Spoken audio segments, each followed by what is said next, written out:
بسم اللہ الرحمن الرحیم۔ شروع اللہ کا نام لے کر جو بڑا مہربان نہایت رحم والا ہے۔ وما خلقت الجن والانس الا ليعبدون،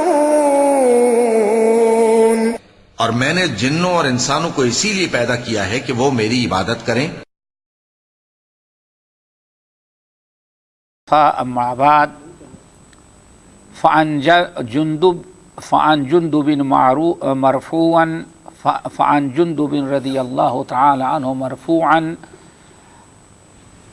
حد الساحر ضربۃ بالسیف، رواہ الترمذی وقال الصحیح انہ موقوف، وفی صحیح البخاری عن بجالہ بن عبدہ قال كتب عمر بن الخطاب رضی اللہ عنہ ان اقتلوا كل ساحر وساحرة، قال فقتلنا ثلاث سواحر، وصح عن حفصة رضی اللہ عنہا انها امرت بقتل جاریة لها سحرتها فقتلت، وكذلك صح عن جندب قال احمد عن ثلاثة من اصحاب النبی صلی اللہ علیہ وسلم۔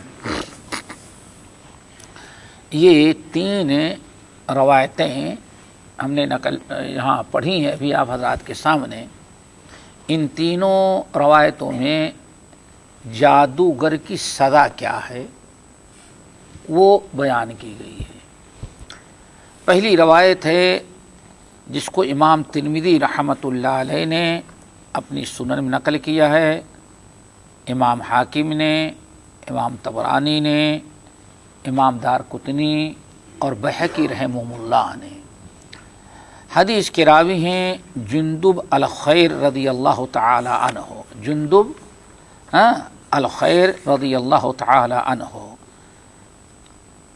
یہ روایت کرتے ہیں کہ رسول اللہ صلی اللہ علیہ وسلم نے ارشاد فرمایا حد الساحر ضربۃ بالسیف، جادوگر کی سزا یہ ہے کہ تلوار سے اس کی گردن مار دی، ضربۃ مار دی جائے اس کی گردن تلوار سے، یعنی قتل ہے۔ جادوگر کی سزا کیا ہے؟ قتل ہے۔ کیوں؟ اس کے شر سے بچنا بہت ہی مشکل ہوتا ہے۔ آج اگر نہیں میں آئندہ تو نہیں کروں گا، کل غصہ میں ہو جائے تو پھر آپ پر جادو کرنے لگے، اور وہ بھی جادوگر اگر اس کا لالچی ہوگا تو شاید کہ آپ کے ڈر کی وجہ سے تو نہیں میں نے کرنا چھوڑ دیا، لیکن اس کو یہ لالچ اس کو چھوڑنے پر مجبور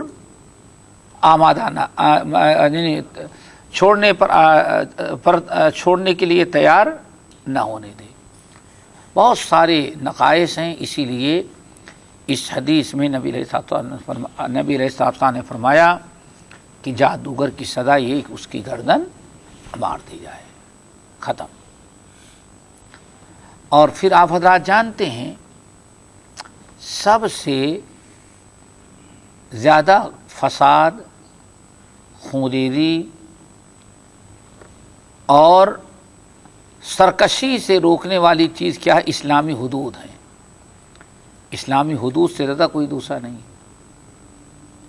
جس جگہ زانی کو رجم کیا جائے، قاتل کو قتل کیا جائے، شرابی کو کوڑے مارے جائیں، وہاں ذرا دیکھیں قتل کے کیس کتنے کم ہوتے ہیں۔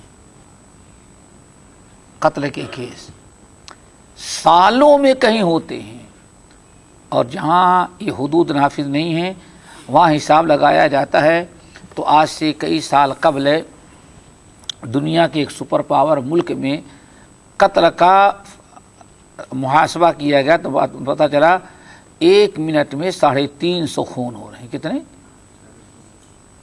اور اس کو پوری دنیا میں امن قائم کرنے کی فکر ہے، اور اپنے یہاں کیا ہے 1 منٹ میں ساتھ۔ یہ سب جو سالانہ کبھی رپورٹیں آتی اس کی بات بتا رہا ہوں، ذرا سوچیں میرے بھائی۔ اور جہاں قاتل کو مقتول کے بدلے قتل کیا جائے، وہاں منٹوں نہیں، مہینوں نہیں، بلکہ سالوں کا حساب لگایا کتنے قتل ہوئے، آپ تجربہ کر لیں۔ جنرل ضیاء نے ایک مرتبہ بس نام لیا تھا، شریعت بل پاس کراتے کراتے زندگی گزر گئی، لیکن ایک مرتبہ لیا ایسا کر دیں گے، معلوم پڑا کہ ساری خونریزی، سارے قتل و غارت پاکستان سے غائب ہے۔ اب منٹوں کا حساب نہیں بلکہ مہینوں کا حساب لگایا جاتا۔ اللہ اکبر! اس وقت ہم لوگ سوچ رہے تھے اگر واقعی اسلامی حدود نافذ ہو جائیں تو شاید کہ جرائم رہے ہی نہیں۔ تو جادوگر ایک کی گردن مار دی جائے گی تو پورے ملک کے جادوگر جو ہیں وہ بغیر توبہ کرائے وہ توبہ کریں گے، اور کوئی جادو سیکھنے سکھانے کی جرات نہیں کرے گا۔ تو کوئی کسی کی ساس بہو میں نہ تو لڑائی لگائے گا، نہ بیوی بیوی میں پھوٹ ڈالے گا، نہ رشتے توڑے گا جو آج کیے جا رہے ہیں۔ یہ سب اس لیے کیے جا رہے ہیں کہ ہمارے ہاں جادوگری کوئی جرم نہیں، جادو کا نام ہم نے بابا رکھ دیا، اس کی جادوگری کا نام روحانی علاج رکھ دیا، اور جادو کا نام کیا رکھ دیا؟ کالا سایہ پڑ گیا۔ یہ سارے جو نام بدلے گئے ہیں یہ ابلیس کے مکر و فریب ہیں۔ کیوں؟ جادوگر سے ہر آدمی ڈرتا ہے اور بابا سے ہر آدمی محبت کرتا ہے، سمجھ گئے نا؟ اب ذرا سوچو جادوگری کی، ایک آدمی آپ کے گھر میں ساس بہو میں پھوٹ ڈالنے کے لیے کہاں جاتا ہے؟ بابا کے پاس۔ اس نے دیا، تب تعویذ ملتی کہ نہیں ملتی ہے؟ یہ تو سب کو تعویذ ملتی ہے۔ اور ان کے ہاں ساس بہو میں لڑائی ہوئی تو یہ بھی اسی بے ایمان کے پاس گئے، 20,000 آپ سے لیا اور 20 ان سے، ایک فیملی سے 40,000۔ اس سے بڑی آمدنی دنیا میں کسی اور کی نہیں ہو سکتی، اور ہو رہا ہے، تجربہ کریں آپ۔ آخر جادو آگے بھی آ رہی ہے۔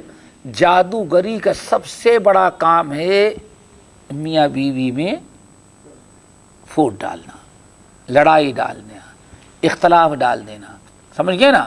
یہی سب سے بڑا جادو ہے۔ اور ہم اس کو کیا ماشاءاللہ کیا روحانی علاج ہے، اور کیا کر دیا، کیا زبردست ان کی دعا میں، ان کی تعویذ میں تاثیر ہے۔ یہ نہیں سوچتے کہ ہاں شیطانی تیز تاثیر ہے یا کہ رحمانی تاثیر ہے۔ تو یہ ہے حد الساحر ضربہ ضربۃ بالسیف۔ امام ترمذی رحمۃ اللہ علیہ نے کہا یہ حدیث جو ہے وہ اس کے صحیح مرفوع اور موقوف ہونے میں اختلاف ہے، یہ سمجھے، پہلے اس کو یاد کر لینا۔ ایک ہے حدیث مرفوع اور دوسری حدیث موقوف۔ اس حدیث میں اختلاف ہے، بعض اہل علم نے اس کو موقوف کہا ہے اور بعض لوگوں نے اس کو مرفوع کہا ہے۔ کیا مطلب ہے؟ مرفوع اس حدیث کو کہتے ہیں جس کی نسبت رسول اللہ صلی اللہ علیہ وسلم تک پہنچ جائے، جس حدیث کا نبی علیہ السلام کا قول اور فعل ہونا ثابت ہو جائے، اس کو کیا کہتے ہیں؟ مرفوع۔ نبی علیہ السلام کے قول اور فعل کو کہا جاتا ہے حدیث مرفوع، لیکن صحابی کے قول اور فعل کو کہا جاتا ہے موقوف۔ فرق محسوس ہوا؟ تو اس حدیث میں راویوں نے اختلاف کیا ہے، بعض راویوں نے اس کو موقوف بیان کیا ہے اور بعض لوگوں نے مرفوع بیان کیا ہے۔ امام حاکم، امام ذہبی رحمہ اللہ وغیرہ نے یہی صحیح قرار دیا ہے کہ حدیث کیا ہے؟ مرفوعاً منقول ہے۔ مرفوعاً کا مطلب نبی علیہ السلام نے فرمایا ہے کہ جادوگر کی سزا یہ ہے، ایک یہ۔ وفی صحیح البخاری ام بجالہ بن عبدتا، صحیح بخاری کی روایت میں ہے کہ بجالہ ابن عبدہ کہتے ہیں کتب عمر ابن الخطاب رضی اللہ تعالی عنہ